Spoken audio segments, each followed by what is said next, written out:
Halo anak-anak kelas 7, kembali lagi dalam pembelajaran jarak jauh SMPK Penabur Jakarta.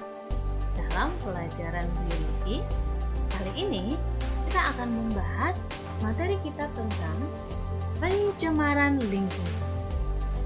Kita akan bahas apa sih pengertian pencemaran, apakah dampak yang disebabkan. Baiklah, sebelumnya kita pahami dulu ya kompetensi dasar kita. Kali ini, setelah mempelajari materi ini, kalian diharapkan menganalisis terjadinya pencemaran lingkungan dan dampaknya bagi ekosistem. Tujuan pembelajarannya adalah mengamati berbagai pencemaran di lingkungan sekitar dan mengumpulkan informasi serta menganalisis penyebab, dampak dari pencemaran udara, air, dan tanah bagi ekosistem, dan merumuskan masalahnya, serta mengajukan penyelesaian masalah. Sebelumnya kita pahami dulu pengertian dari lingkungan. Definisi dari lingkungan secara umum adalah segala sesuatu yang ada di sekitar manusia dan mempengaruhi perkembangan kehidupan manusia. Faktor yang mempengaruhi perubahan pada lingkungan. Ada 3 faktor. Yang pertama, kepadatan populasi dalam komunitas, aktivitas manusia terhadap hutan, dan pencemaran lingkungan. Kita bahas satu persatu ya. Yang pertama, kepadatan populasi dalam komunitas. Coba kalian amati gambar berikut. Apakah kalian mau berada dalam komunitas yang seperti ini? Tentu tidak ya, karena komunitas ini terlihat sangat padat dan kumuh.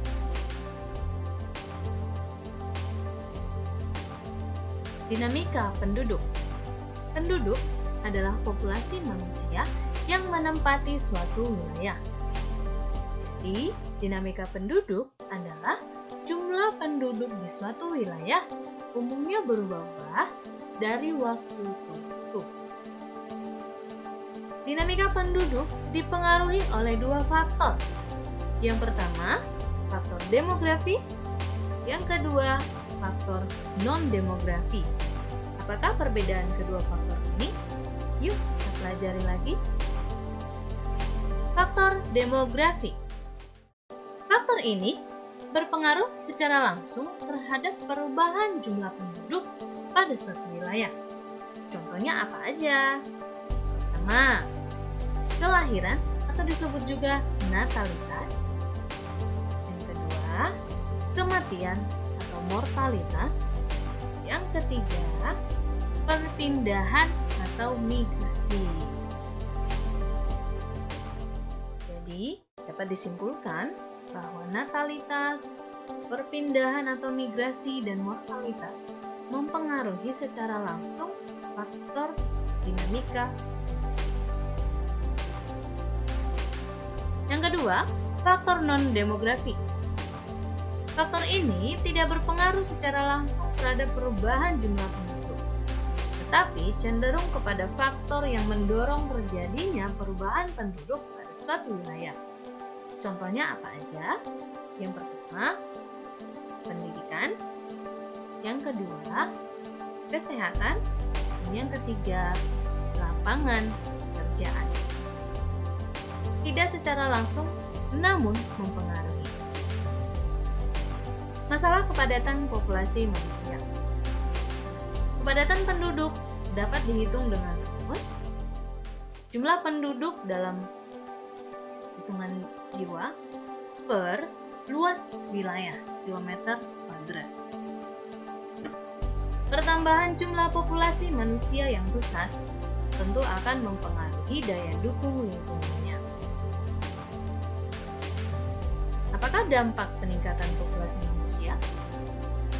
Ketika populasi manusia meningkat, dapat menimbulkan permasalahan yang pertama, kebutuhan air bersih dan udara bersih, kebutuhan pangan, ketersediaan lahan, faktor sosial ekonomi, dan kerusakan lingkungan. Jika populasi manusia meningkat, maka jumlah kebutuhan air bersih dan udara bersih juga akan meningkat. Kebutuhan pangan akan meningkat sesuai dengan meningkatnya jumlah penduduk. Keterbatasan lahan untuk tempat tinggal menyebabkan tumbuhnya daerah perumahan yang rapat dan kumuh. Faktor sosial berhubungan dengan ketersediaan lapangan pekerjaan, pengangguran, dan kriminalitas.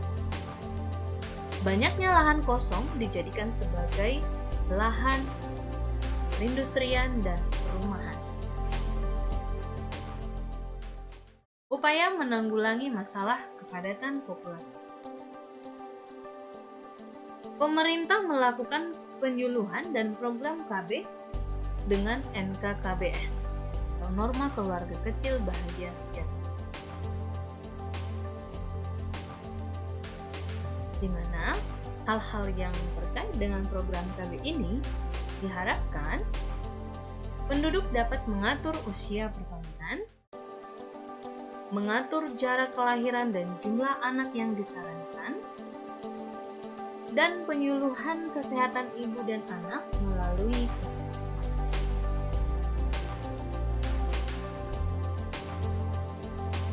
Pengelolaan lingkungan. Dampak aktivitas manusia terhadap hutan. Berikut ini beberapa aktivitas manusia yang telah merusak hutan. Ada eksploitasi hutan dan penebangan hutan liar yang tidak terkoordinasi. Hal ini sangat berdampak terhadap kerusakan hutan yang tidak dapat diperbaiki lagi, dan juga dapat merusak lingkungan abiotik serta mengganggu makhluk hidup yang ada di dalamnya.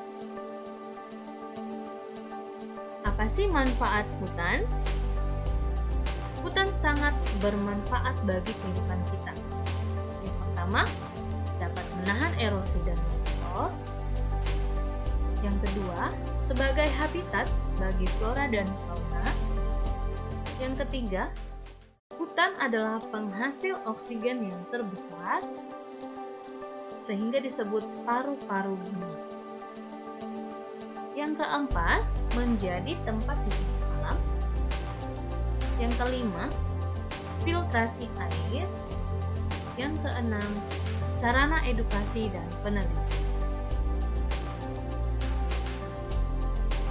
Upaya pemerintah dalam melestarikan hutan.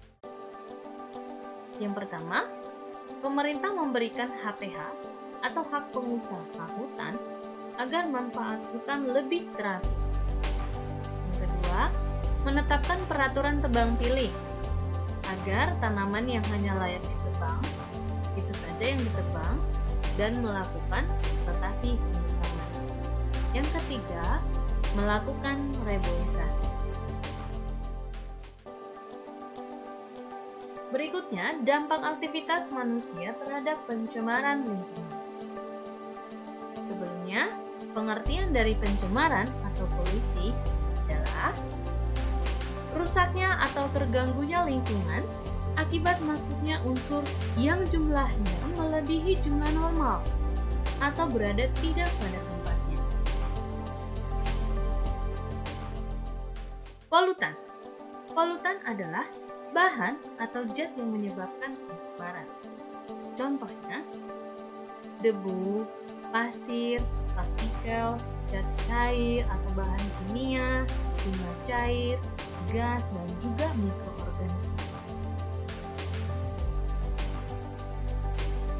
Sampai di sini dulu materi kita kali ini. Minggu depan kita bertemu lagi dengan topik yang baru tentang jenis-jenis pencemaran. Semoga bermanfaat. Tuhan Yesus memberkati.